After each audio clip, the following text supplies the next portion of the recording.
என்னடி இது கையில? ஒண்ணும் இல்ல. ஒண்ணு இல்லாத ஏன் மறைக்கிற? கொண்டாங்க.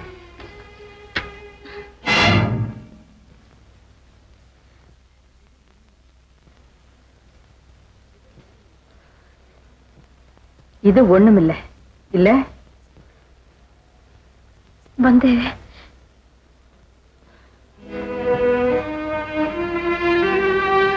வைரவி, உங்ககிட்ட நான் இவ்வளவு பெரிய மாறுதல் எதிர்பார்க்கவே இல்லை.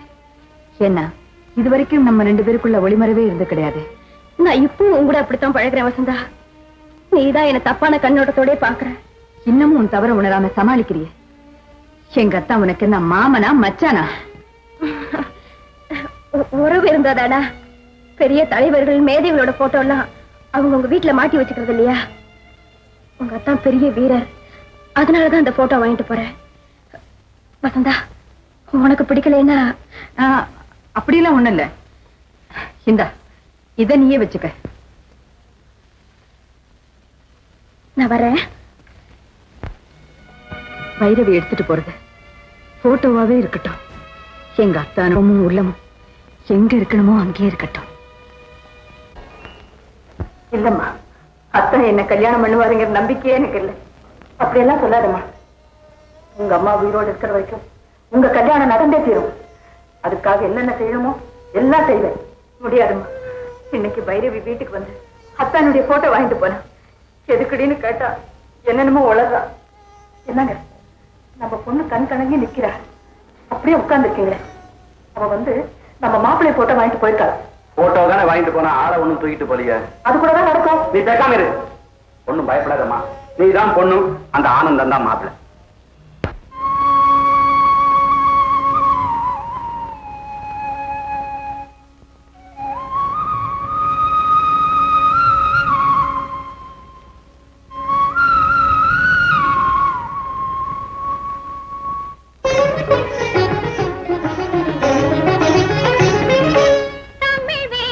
பாண்டியனின் அங்கம்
பைரவி காதல் மாந்தோப்பில் ஜில் ஜில் ஆனந்தன் பைரவியின் வெறியாட்டம் ஆனந்தன் பைரவியின் களியாட்டம் அசானே ஆனந்தா என் அருமை பொத்தானே நீதானே பாத்தீங்களா சார் இந்த அநியாயத்தை என்னங்க இது அநியாயம் இத கேட்க ஊர்ல ஆளுங்களே இல்லையா இல்லையே இப்படி தெரு தெருவா எழுதி போட்டு ஊர் மானத்தை வாங்குறானுங்களே படுபாவி பயிலுங்க ஆமா சார் ராத்திரோட ராத்திரியா விளக்கு போட்டு எழுதி விட்டு ஓடி போயிட்டான் சார் முள்ள மாதிரி பையன் எழுதினும் பேர்ல என்ன தப்பு உண்மையை விளம்பரப்படுத்திருக்கான் ஊர்ல இவ்வளவு பெரிய மனுஷங்க இருந்து என்ன பிரயோஜனம் என்ன சார் பிரயோஜனம்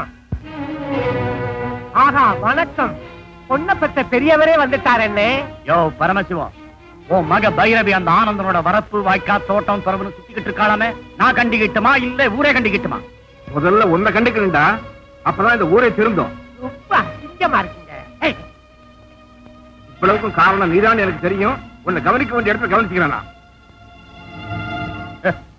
சுத்த விவஸ்த கட்ட மனுஷன் மக நடத்தை பார்த்து ஊரே சிரிக்குதான் இவர் நமக்கு சமால் விட்டுட்டு போறாரு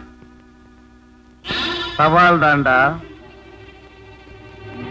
பாடாப்பா காதல் சக்கரவர்த்தி உன் காதலியோடு வந்து சவால் விடுறதானே அதுவும் நடக்கத்தாண்டா போகுது நானும் பைரவியும் ஜோடியா உட்கார்ந்து கல்யாண ஊர்வலம் வரத்தான் போறோம் நீ அதை பார்க்கத்தான் போற ஆனந்தா இந்த கம்சம் இருக்கிற வரைக்கும் உனக்கும் பைரவிக்கும் கல்யாணம் நடக்காது நடந்துட்டா இந்த ஊர் உலகமே ஒண்ணு சேர்ந்து எதிர்த்து நின்னாலும் நாங்க கவலைப்பட மாட்டோம் ஆனா நீ எதிர்த்தா மட்டும் அதை எங்களால தாய்க்க முடியாதுமா ஏன்னா நீ எனக்கு சிநேகிதி அவரு உனக்கு அத்தா அதனாலதான் நீ மனசார சம்மதிக்கணும்னு தினமும் தெய்வத்தை வேண்டிக்கிட்டு இருக்க நான் ஒரு இருக்கேங்கிற நினைப்பாவது இருக்கேன் ரொம்ப சந்தோஷம் வசந்தா நீ அவருக்காக பிறந்து வாழ்ந்தவ அவரோட வாழ வேண்டியவ உனக்கு உரியவரே உங்ககிட்ட இருந்து அபகரிச்சுக்கிட்டதா தினமும் என் மனசாட்சி உறுத்திக்கிட்டே இருக்கு அந்த எண்ணமாவது இருக்கு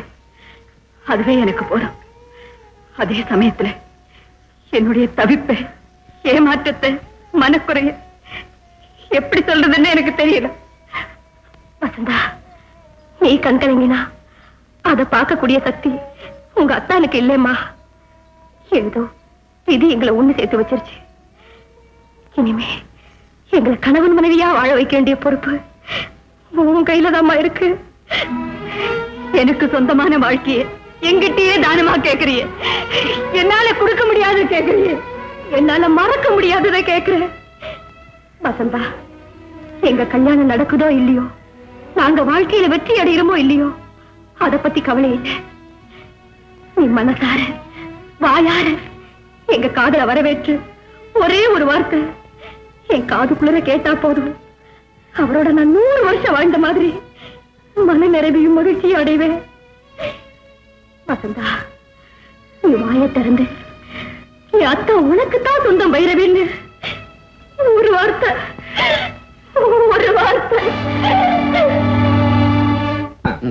ஆனந்தனும் பைரவியும் ஒருத்தர் இல்லாம ஒருத்தர் வாழ முடியாதுங்கிற அளவுக்கு அன்பை வளர்த்துட்டு இருக்காங்க அதுல நாம ஏன் குறுக்கரிக்கணும் பின்னால ஏதாவது விபரீதமா நடந்துடுதுன்னா அட ஏன்பா வளவளன்னு பேசிக்கிட்டு பாரு தனக்கு சொந்தமான அத்தானை வசந்தாவே விட்டு கொடுத்ததுக்கு அப்புறம் நாங்க ஏன்பா இந்த கல்யாணத்துக்கு குறுக்கணிக்க போறோம் நானும் தங்க பங்கஜமும் இந்த கல்யாணத்துக்கு மனப்பூர்வமா சம்மதிக்கிறோம் தர்மலிங்கம் ரொம்ப சந்தோஷம்ப்பா ரொம்ப சந்தோஷம் நீ என் மான மரியாதையை மட்டும் காப்பாத்தல 2 அருமையான ஜீவன்களை காப்பாத்திருக்கு சரி நாளைக்கு நல்ல நாள் நிச்சயதார்த்தத்துக்கு ஏற்பாடு பண்ணு நீ சொல்லிட்டா சார்தான் அப்புறம் இன்னொரு விஷயம் மதுரையில வேண்டியவங்க கல்யாணத்துக்கு குடும்பத்தோட போறேன் 2 நாள்ல திரும்பி வந்துருவேன் என்னப்பா நீ இல்லாம நிச்சயதார்த்தம் அதான் நீ இருக்கிறியே நிச்சயதார்த்தத்தை நீ நடத்து கல்யாணத்தை நான் ஜாம் நடத்துறேன் என்னப்பா இது புறப்படு போய்தான் ஆகணுமா ஏற்பாடு நோய்னு பேசிக்கிட்டு இருப்பிய வேலையை கவனிப்போ விடமாட்டான்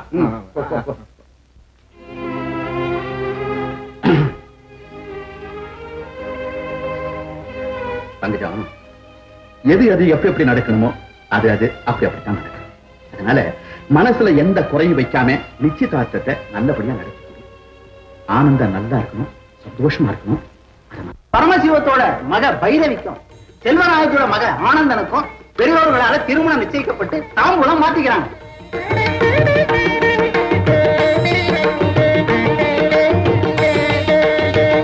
நிறுத்துங்க யார் பெற்ற பொண்ணுக்கு யார் வெத்தலை பார்க்க மாத்திக்கிறது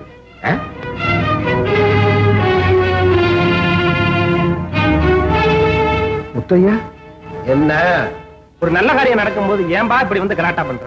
கலாட்டா பண்ணவல்ல, என் மக கல்யாணத்தை நடத்துற உரிமை இந்த பரமசிவத்துக்கு கிடையாதுன்னு சொல்ல வந்திருக்கேன். கரெக்ட். பைரவி இந்த மகளா? என்னையா கதை விடுற? கதை விடல. என்னப்பா பரமசிவம், பைரவி யாருன்னு எல்லாரும் கேட்கறான். நிக்கிற சொல்ல.